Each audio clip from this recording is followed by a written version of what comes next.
ಈ ಅಂದರೆ technology improvise ಆಗ್ತಿದ್ದಂಗೆ ಅದನ್ನು ಎಷ್ಟು ಜನ ದುರ್ಬಳಕೆ ಮಾಡ್ಕೊತಿದ್ದಾರೆ ಅಂತ ನಾವು ನೋಡ್ತಿದ್ದೀವಿ. ಅದು ಅತಿರೇಕಕ್ಕೆ ಹೋದಾಗ ಈ ಥರದ ಒಂದು ಘಟನೆಗಳು ನಡೆಯುತ್ತೆ ಅನ್ನೋದು ರೇಣುಕಾಸ್ವಾಮಿ ಪ್ರಕರಣದಿಂದ ನಮಗೆ ಎಲ್ಲರಿಗೂ ಮನದಟ್ಟಾಗಿದೆ. ಇದು ಇದು ಇದು ಇಟ್ ಲೀಡ್ಸ್ ಟು ಅಂದರೆ ಮುಂದಿನ ನೆಕ್ಸ್ಟ್ ಲೆವೆಲ್ ಏನಾಗ್ಬೋದು ಅಂತ. ಅಂದರೆ ಸರ್ಕಾರ ಈಗಲಾದರೂ ಎಚ್ಚೆತ್ಕೊಂಡು ಈ ಥರದ ಫೇಕ್ ಐಡಿಗಳನ್ನು ಫಿಲ್ಟರ್ ಮಾಡುವಂಥದ್ದು, KYC ಅಟ್ಯಾಚ್ ಮಾಡುವಂಥದ್ದು ಏನಾದರೂ ಮಾಡೋ ಚಾನ್ಸಸ್ ಇದೆ ಅನಿಸುತ್ತಾ? ಸರ್, ದಯವಿಟ್ಟು ಸೈಬರ್ ಕ್ರೈಮ್ ಅವರು ಇವಾಗಲಾದರೂ ಎಚ್ಚೆತ್ಕೊಂಡು ರೀಫಾರ್ಮ್ ಆಗಬೇಕು ಸರ್. ಯಾರಾದರೂ ಈ ರೀತಿಯ ಒಂದು ಕಮೆಂಟ್ ಮಾಡಿದಾಗ ನಿಮಗೆ IT ಆ್ಯಕ್ಷನ್ಸ್ಗಳೆಲ್ಲ ಯಾರಿಗೂ ಗೊತ್ತಿಲ್ಲ ಸರ್. ಇದಕ್ಕೂ ಕೂಡ IT ಆ್ಯಕ್ಟ್ ಇದೆ, ಸೋಷಿಯಲ್ ಮೀಡಿಯಾಗೂ ಅಂತಲೇ ಒಂದಷ್ಟು ಲಾ ಇದೆ. ನೀವು ಪ್ರೈವೇಟ್ ಪಾರ್ಟ್ಸ್ಗಳನ್ನ ಪದಗಳನ್ನ ಬಳಸಿದ್ರೆ ಅದಕ್ಕೆ ಒಂದು IPS ಸೆಕ್ಷನ್ ಇದೆ. ಸೊ ಇದೆಲ್ಲ ಯಾರಿಗೂ ಗೊತ್ತಿಲ್ಲ ಸರ್. ನನಗೂ ಗೊತ್ತಿಲ್ಲ, ನೀವು ಸ್ವಲ್ಪ ಎಕ್ಸ್ಪ್ಲೈನ್ ಮಾಡಿ ಪ್ಲೀಸ್. ಖಂಡಿತವಾಗ್ಲೂ ಸರ್. ಇವಾಗ ನೀವು ನಮ್ಮ ಪ್ರೈವೇಟ್ ಪಾರ್ಟ್ಸ್ಗಳು ಬಗ್ಗೆ ನೀವು ಯೂಸ್ ಮಾಡಿ ಕಮೆಂಟ್ ಮಾಡಿದ್ರೆ ಅದಕ್ಕೊಂದು ಸೆಕ್ಷನ್ ಇದೆ. ಅಥವಾ ಈ ಸೂಳೆ, ಡಗಾರು ಈ ರೀತಿಯ ವರ್ಡ್ಸ್ಗಳು ಯೂಸ್ ಮಾಡಿದ್ರೆ ಫಿಲ್ತಿ ಲ್ಯಾಂಗ್ವೇಜ್ನ, ಅದಕ್ಕೊಂದು ಸೆಕ್ಷನ್ ಇದೆ. ಸೊ ಇದಕ್ಕೆ ಲಾಸ್ ಇದೆ. ಬಟ್ ಯಾಕೆ ಅದು ಯಾರಿಗೂ ಅದು ನೋಡಿ, ಇವಾಗ ನೀವೇ ಗೊತ್ತಿಲ್ಲ ಅಂತಂದರೆ ಯಾಕೆ ಯಾರಿಗೂ ಗೊತ್ತಿಲ್ಲ ಅಂತಂದರೆ ಯಾರೋ ಒಬ್ಬರು ಆ ಥರ ಹಾಕಿ ಆ ಕೇಸ್ ಪ್ರೊಸೀಡ್ ಆಗಿ ದೊಡ್ಡದಾಗಿ ಶಿಕ್ಷೆ ಆಗಿಲ್ಲ. ಈಗ ಯಾರಾದರೂ ಕಮೆಂಟ್ ಮಾಡೋರು ಒಂದು 3 ತಿಂಗಳು ಜೈಲಲ್ಲಿ ಇದ್ಬಿಟ್ಟು ಬಂದರು, ಆ ವಿಡಿಯೋ ವೈರಲ್ ಆದರೆ ಯಾವನು ಕಮೆಂಟ್ ಮಾಡಲ್ಲ ಸರ್. ಅದು ನನ್ನಿದು.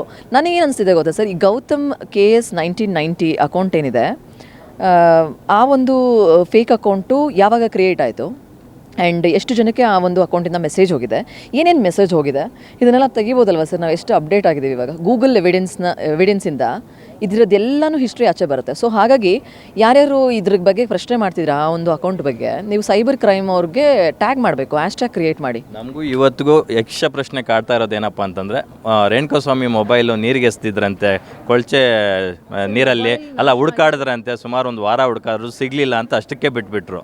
ಅದನ್ನು ಹುಡ್ಕೋ ಬದಲು ನೀವು ಹೇಳ್ದಂಗೆ ಅವ್ರ ಅಕೌಂಟ್ಗೆ ಹೋಗ್ಬಿಟ್ಟು ಸೈಬರ್ ಕ್ರೈಮ್ ಥ್ರೂ ಎಲ್ಲ ತೆಗಿಸ್ಬೋದಲ್ವಾ ಅಂತಕ್ಕಂಥ. ರೇಣುಕಾಸ್ವಾಮಿಯ ಮೃತದೇಹವನ್ನು ತಿಂದ ನಾಯಿ ಸಿಕ್ಕಿದೆ, ಮೊಬೈಲ್ ಸಿಕ್ಕಿಲ್ಲ ಅಂದರೆ ಏನು ಹೇಳೋಣ ಸರ್? ಸರಿ, ಮೊಬೈಲ್ ಸಿಗಲಿಲ್ಲ ಅಂದರು, ಮೊಬೈಲ್ ನಾಶ ಆಯಿತು ಅಂದರು, ಅವರ ಒಂದು Gmail ID ಇದ್ದರೆ ಆಬ್ವಿಯಸ್ಲಿ ಅವ್ರ Gmail ID ಎಲ್ಲ ಅಕೌಂಟ್ಸ್ಗೂ ಕೊಟ್ಟಿರ್ತಾರೆ, ಅಥವಾ ಏನಾದರೂ ಒಂದರಲ್ಲಾದರೂ ಸಿಗುತ್ತೆ. ಸೊ Gmail ID ಇದ್ದರೆ ಗೂಗಲ್ ಎವಿಡೆನ್ಸಿಂದ ತೆಗಿಬೋದು ಸರ್ ಎಲ್ಲ ಹಿಸ್ಟ್ರಿ ಕೂಡ, ಅಲ್ವಾ ಸರ್? ಆ್ಯಂಡ್ ಇನ್ನೊಂದೇನಂತಂದರೆ, ಈ ನನಗೇನು ಭಯ ಶುರುವಾಗಿದೆ ಅಂತಂದರೆ, ಈ ಮುಂಚೆ ನಾನು ನ್ಯಾಷನಲ್ TV ಇಂಟರ್ವ್ಯೂಲ್ಲೂ ಹೇಳಿದೆ, ಯಾಕಿಷ್ಟು ಹೇಟಲ್ಲಿ ಕಮೆಂಟ್ ಮಾಡ್ತೀರಾ ಇನ್ನೊಬ್ರಿಗೆ? ಸೊ ಇಷ್ಟೊಂದು ಹೇಟ್ ಇಟ್ಕೊಂಡಿರೋರು ಇವಾಗ ನಮ್ಮ ಮುಖ ಎಲ್ರಿಗೂ ಗೊತ್ತಿದೆ ಸರ್. ನಾವು ಆಚೆ ಕಡೆ ಹೋದಾಗ ಫಿಸಿಕಲಾಗೂ ಏನಾದರೂ ಹಾರ್ಮ್ ಮಾಡ್ಬೋದಲ್ಲ. ಇವಳು ಹಿಂಗೆ ರೀಲ್ಸ್ ಮಾಡ್ತಾಳೆ ಇನ್ಸ್ಟಾಗ್ರಾಮಲ್ಲಿ, ನನಗೆ ಇವಳು ಕಂಡ್ರೆ ಆಗಲ್ಲ ಅಂತ ಏನಾದರೂ ಮಾಡ್ಬೋದಲ್ಲ ಸರ್? ಆ ಥರದ್ದು ಏನಾದರೂ ದೊಡ್ಡದಾದಾಗ ಇದನ್ನು ನಿಲ್ಬೋದು ಅಂತ ಪ್ರೀವಿಯಸ್ ಇಂಟರ್ವ್ಯೂಲ್ಲಿ ನಾನು ಶೇರ್ ಮಾಡಿದ್ದೀನಿ. ನಿಮ್ಗೆ ಮೋಸ್ಟ್ಲಿ ಆ ಕ್ಲಿಪ್ಪಿಂಗ್ ಸಿಗ್ಬೋದು ಈಗ ಹುಡುಕಿದ್ರು. ಬಟ್ ಈಗ ನನಗೆ ಭಯ ಶುರುವಾಗಿರೋದೇನೆಂದರೆ, ಇವಾಗ ಇದೇ ರೀತಿ ಇದು ಕಂಟಿನ್ಯೂ ಆದರೆ, ಸೈಬರ್ ಕ್ರೈಮ್ ಅವ್ರು ಸ್ಟ್ರಾಂಗ್ ಆಗಲಿಲ್ಲ ಅಂದರೆ, ನೆಕ್ಸ್ಟ್ ಯಾರಾದರೂ ಕ್ರಿಯೇಟರ್ನ ಕೊಲೆ ಮಾಡಿಬಿಡ್ತಾರೆ. ಇವರು ಇನ್ಫ್ಲುಯೆನ್ಸಿಂಗ್ ಮಾಡ್ಕೊಂಡು ಎಷ್ಟೊಂದು ದುಡ್ಡು ಸಂಪಾದನೆ ಮಾಡ್ತಾರೆ, ಹಾಗೆ ಇವ್ರು ಕಂಡ್ರೆ ನನಗೆ ಆಗ್ತಿಲ್ಲ ಅಂತಂದ್ಬಿಟ್ಟು ನಮಗೇನಾದರೂ ಇವಾಗ ನೋಡಿ ಸರ್, ನಾನು ಇಲ್ಲಿ ಬಂದಿದ್ದೀನಿ, ಯಾರೋ ಒಬ್ರು ಸಡನ್ನಾಗಿ ಏನಾದರೂ ಮಾಡ್ಬೋದಲ್ಲ ಸರ್ ನನಗೆ?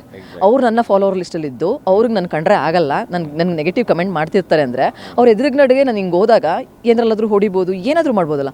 ನನಗೆ ಆ ಒಂದು ಭಯ ಶುರುವಾಗ್ತಿದೆ ಸರ್ ಇವಾಗ.